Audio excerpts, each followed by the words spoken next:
Welcome back to another episode of the Taiwanology podcast. This is your host, Kwangyin from CommonWealth magazine. And today I have immense pleasure to have Audrey Tang in our studio today. I wish there is some kind of a special sound effect so we can have a round of applause. We can add that in post-production. Yes. Right. So Audrey is Taiwan's first ever cyber ambassador, also the first digital minister, architect of the Taiwan model of digital diplomacy. Also, the 2025 Right Livelihood Laureate and global champion of Civic AI. The list goes on and on. I cannot finish the sentence in one breath. So, for someone who doesn't need more introduction, I'm still going to do some kind of introduction. So, since assuming the post-MODA cyber ambassador role in Taiwan, Audrey hasn't slowed down at all. She has scaled up. From writing a book on plurality to researching at Oxford University in the UK, she's now traveling the world to prove that technology can actually bring us closer together instead of driving us apart. That sounds like a tremendous work. And she wants to say that depolarization is the name of her game. So welcome to the studio, Audrey. Very happy to be here. It's long overdue. Yes, I've wanted to do this for years. I don't know why we're waiting so long. But I know that you just came back from a really interesting trip to India. And Japan. Right. So I just went back to Taiwan. The day of recording is March 18, but I understand this is aired like a week later. Right. So thank you again for coming to the studio. There's so many things I would like to talk to you about. But first things first, I think most people around the world in Taiwan know you as the first ever Minister of Digital Affairs. But now you have the role as the first ever cyber ambassador. How does it feel like to be free from government role for a few months? Well, I wouldn't frame it as becoming free. No, not really free. From the public service. I think I serve a larger public now. And the idea, of course, is that the way that we steered through the challenges generated by transformative technologies such as AI, synthetic intimacy, synthetic fraud, and so on. These methods worked in Taiwan, but the real test is whether this can outlast the office, not just in Taiwan, where it continued unabated, and also around the world, where we're now deploying these technologies everywhere. Right. I think at this time, there literally isn't a day that goes by without hearing about anxiety over AI. When are we going to lose our jobs? And, as a reporter myself, I also feel immense threat from the job. And you are now a cyber ambassador, and I don't think most people know about this role. So in plain English, what does a cyber ambassador do? Yeah, so three plain verbs. Right. I translate, I demonstrate, and then I connect. So translate is about what worked in Taiwan. We translate across cultures and political vocabularies. So it lands in California, in Tokyo, in London, in many places. The demonstration is to show that Taiwan's methods are portable. And so very concretely, for example, I was just in Japan earlier this month. And on the plane from India to Japan, it was very interesting because I was slated to have a conversation with a Japanese thinker, philosopher, Hiroki Azuma-san, who has a new book, Peace and Stupidity. But it's already out in Japanese, but not yet in English. So on the airplane, with no internet connection, I used this laptop to synthesize a philosophical mapping between our thought in plurality in Taiwan and his thought in Japan. Right. And so when I really met him in Tokyo, I handed him the translated slide like a Rosetta Stone, what we figure out work in Taiwan and what he figure out would work in Japan, and I handed it to him in Nihongo, in Japanese. And he smiled and say, wow, that's a great way to begin handshake. So this is actually a diplomatic maneuver.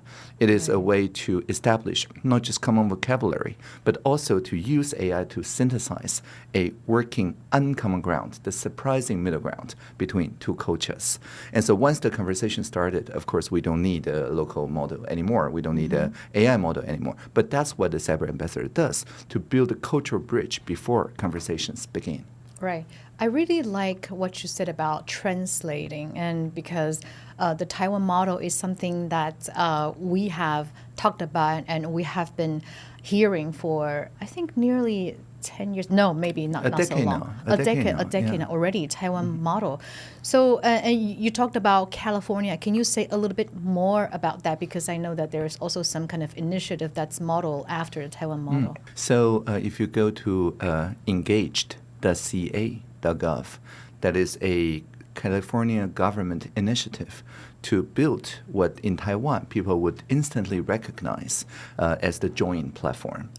So the e-petition platform, the platform where people get consulted about their ideas on emerging issues, and even what's called the internal join here in Taiwan, where the public sector employees can have a safe space to speak about how, for example, to mitigate the threat of AI to the public sector jobs, right? So all these are what we did in Taiwan before. And Governor Gavin Newsom consulted me while I was the Minister of Digital Affairs and to build this platform together. Initially, we wanted this platform to work on the synthetic intimacy issue. That is to say, teenagers become too attached to their screens thanks to doom scrolling or thanks to character.ai like synthetic companions and so on. So they perceive it as a big problem, but they don't want to impose these on teenagers because there will be something about them without them.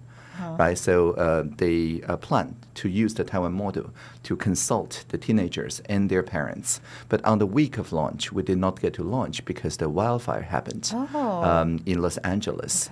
So instead, we changed the platform to consult for survivors in Eaton and Palisade about how to mitigate future wildfires. Where the and how to wildfires rebuild. happened. Right, exactly. So that worked really well. It really took the energy, at the time actually very polarizing energy, about where the responsibility lies and so on, into very co-creative energy. And so after that success, then they moved out of that particular topic and moved in the topic of how to do government efficiency better. So it's like a Doge, but with not a chainsaw, but a chain reaction, and asking all the state employees of California to chime in on how to steer the AI transformation within public sector. Well, it's really comforting to know that Taiwan model doesn't just happen in Taiwan, but it can be carried out in different places as well, including California. And you mentioned about your trip to Tokyo. I realized that you have a huge fan base in Japan, right? So what's your connection with Japan? Why do they like you so much? Well, first of all, we're both island democracies. And we all know, the common threats of earthquakes, of a tsunami, of typhoon, and so on.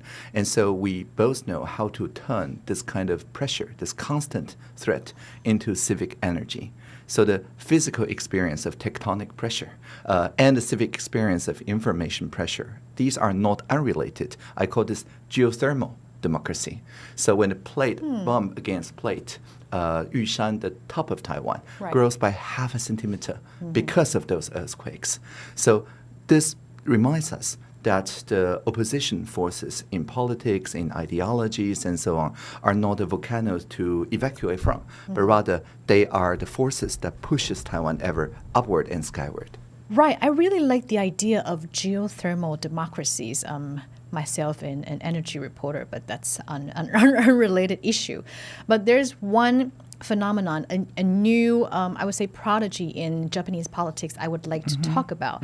It's Team Mirai, meaning future, Team Future, and headed by this really interesting guy called Anno, Takahiro Anno-san.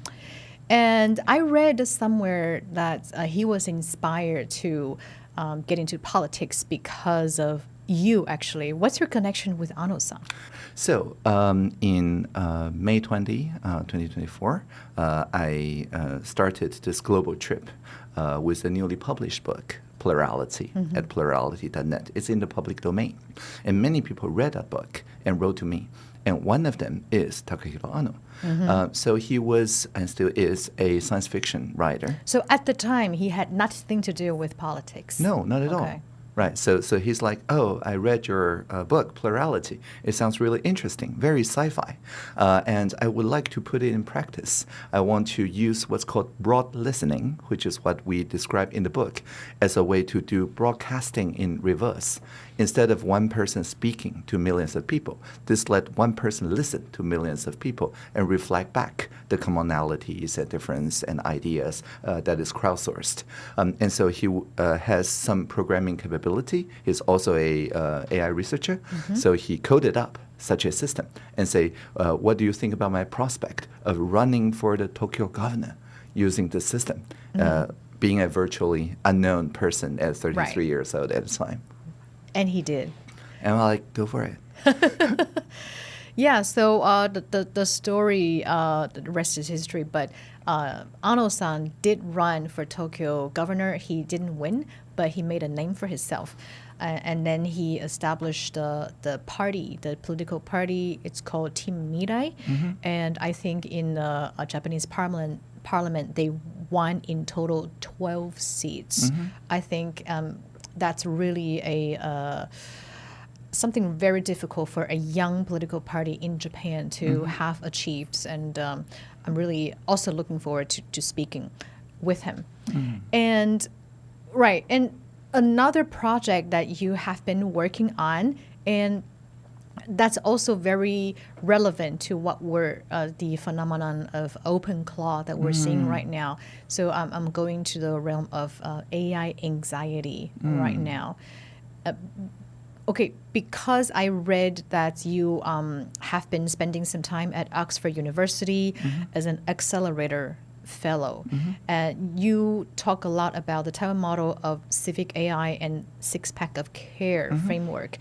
Just when we were having a chat, you were talking about that's actually inspired by this anxiety over OpenClaw and the ubiquitous phenomenon of OpenClaw AI agents and people having anxieties. Can you talk to us about that? What's six-pack of care? Sure. So imagine if you send a robot to the gym with your membership card, because your gym, for some reason, have a scoreboard that rewards people who can lift the most weight. And so you decide to cheat and send a robot that looks just like you. And so the robot gets a perfect score on the scoreboard because it can lift a lot of weight. But your muscles, of course, atrophy. And this is completely meaningless, actually. And the friends you could have made going to the gym is now no longer friends because the robot is only interested in getting that top spot. And so extractive AI works this way, each one optimizing or maximizing for some abstract score. But taken together, it fractures the society. It reduces human agency, our civic muscle, and also it leads to distrust among people. And so civic AI reverses this. It's a spotter that builds our civic muscles by enhancing our relationship together. So even when the conversations was before OpenClaw, I think like 2024, many people are concerned about what's called a multi-agent or multiple AI agents working on behalf of humans, optimizing for their goal, and then leads to chaos. And so that was my research interest. We already discussed that in Plurality as more like a political philosophy. And so you can think of Civic AI as an engineering blueprint of how to make those AI systems civic and to kind of limit the self-interest AI agents so that it can contribute to the relational health of humanity. To a greater good. So instead of each AI agent or the claw pursuing its own maximization effort. Right. So this framework, it sounds very positive, probably a bit idealistic. But my next question is, how do we really implement this principle in the physical world? So one good example is that in 2024, If you still remember in March, so 2 years ago, if you scroll Facebook or YouTube in Taiwan, you'll often see Jensen Huang's face offering investment advice. Those are fake, yeah. Or free cryptocurrency. But of course, it's not real Jensen. These are fake Jensen running on NVIDIA GPU, so that if you click it, it can talk and sounds just like him, right? And so people lost millions. And so we figured that if we ask people like a simple yes or no question, like should government hold big tech accountable for this kind of loss, then many people are like, actually, the government should stay away from censoring speech and things like that. And so we didn't do that. Instead, we used Civic AI. We sent 200,000 text messages, SMS, to random numbers around Taiwan, asking only one question: what should we do together to maintain information integrity online? And thousands of people volunteered, and we invited 447 people, representative of the Taiwanese public, into 44 online rooms. And the Civic AI served as timekeeper and summarizer, and remind people who are shy to speak up, and so on.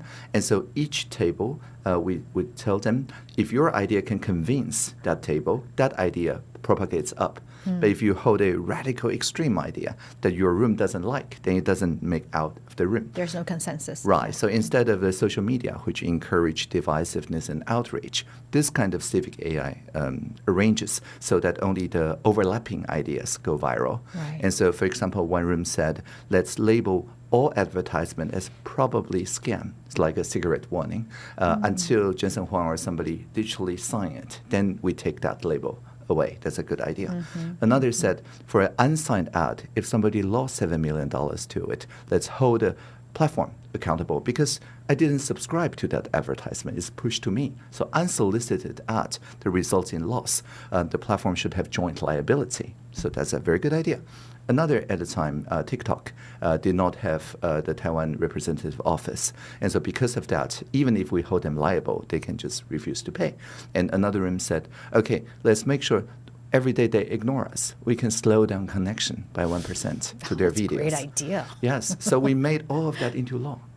So that's what the application of Civic AI on the issue of AI scam fraud happened in Taiwan. We pushed out the Digital Signature Act, which was passed in May 2024, and we offer a draft of the Counter Scam Act also in May, which is passed in July 2024. Right. And when it took effect last year, throughout last year, 12 months, the impersonation scam ads and so on are down by more than 94%.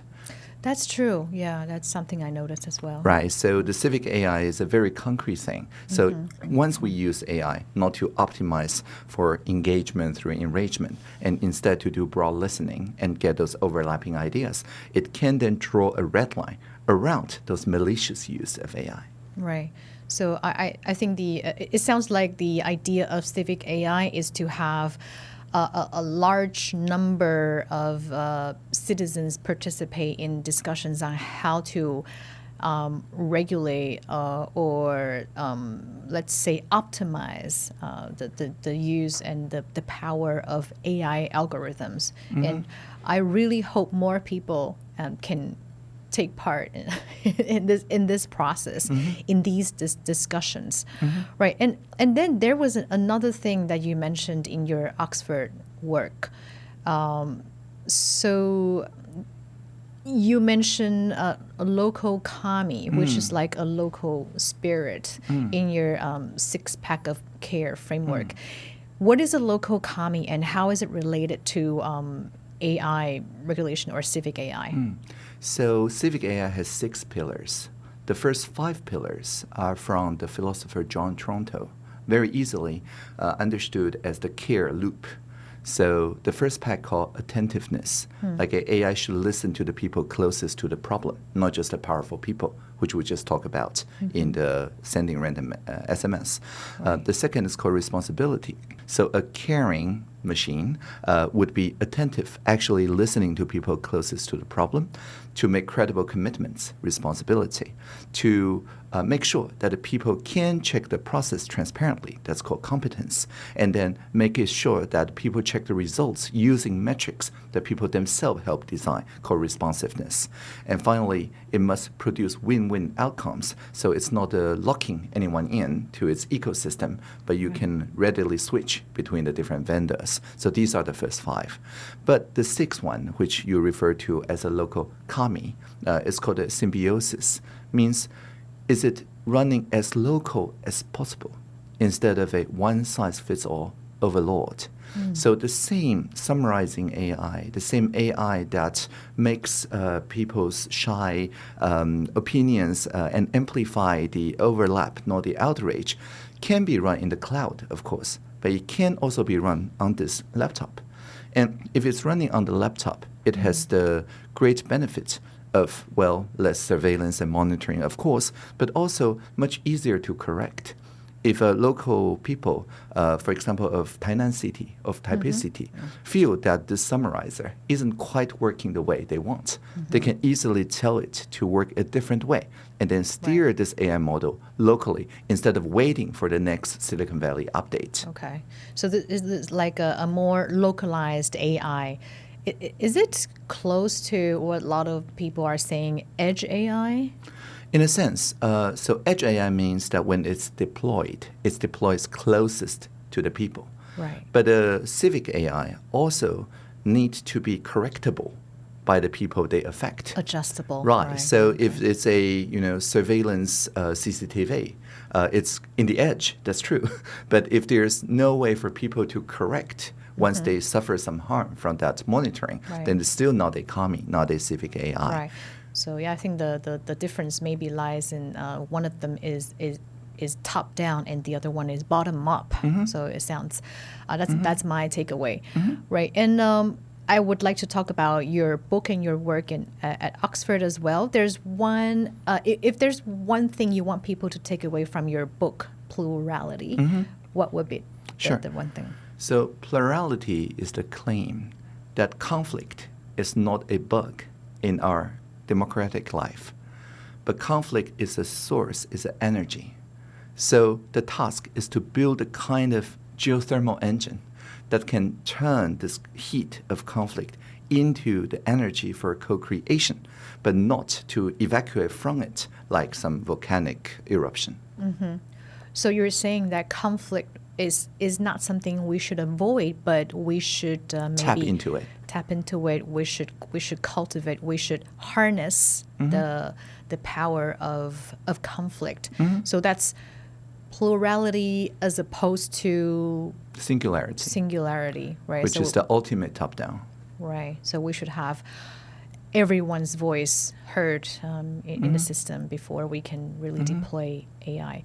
And I also heard that you're working on a new book with Caroline Green at Oxford. Can you tell us more? Sure. So Caroline Green leads the Accelerator Fellowship in Oxford's Institute for Ethics in AI. And on the week we're airing this, we're presenting the full framework March 25th at the Civic AI conference in Rhodes House in Oxford. So the idea here is that Oxford, maybe you know, since 2004, Oxford has been quite famous for articulating the danger of AI. I didn't know that. Of a superintelligence, a book by Nick Bostrom. Right. So the vocabulary we have today of a superintelligence, of singularity, of singleton, of a takeoff, and so on, all came from Oxford philosophy.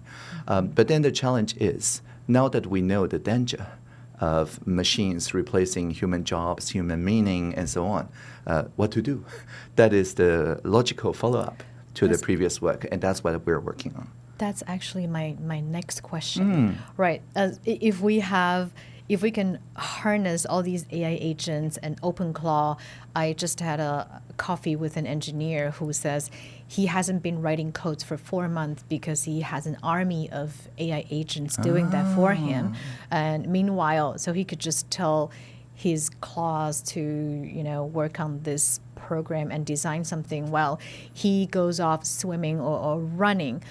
And I also heard something about why we're spending so much resources and time on developing humanoid robots is so that we can replace the receptionists, all the receptionists at companies. And I was just wondering, so if people have no jobs to do, going forward, what's the meaning of life and what are we going to do with our lives?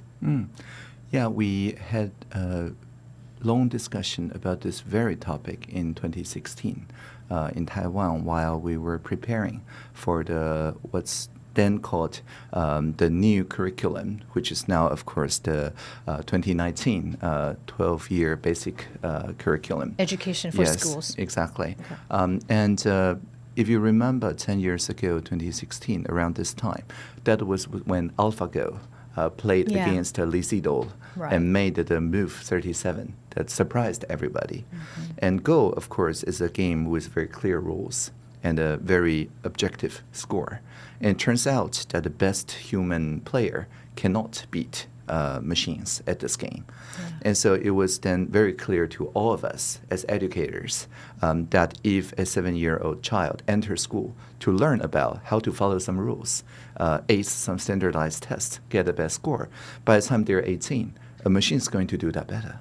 So why learn at all? Yeah, right? exactly. And they'll probably hate the educational institution for wasting 12 years of their life, right? So what to do? So we concluded that there are exactly 3 intrinsic virtues in humans that cannot be automated no matter how good machines become. And these are in Mandarin, 自发互动共好, or in English, what I call curiosity, like the autonomy of being curious of new relationships. Collaboration, the ability to work across differences like plurality, a geothermal collaborative potential, and civic care for the common good. And so no matter how good the robots or the humanoids are, they cannot replace curiosity, collaboration, and civic care, because these are relational virtues. These are not acing the top score or following some abstract rules. And so because of that, the wrong question is, will AI take away human meaning? The right question is, will AI force me to act like a machine? Or can civic AI actually foster more curiosity, more collaboration, more civic care? Right. So I really would like to feel optimistic about all this. And I think hearing from you is always really inspiring. And I know that you travel a lot. So since you're traveling so much, you are in India one day and next week you're in Oxford again. Is there one problem in the world that you're most excited to try and hack next?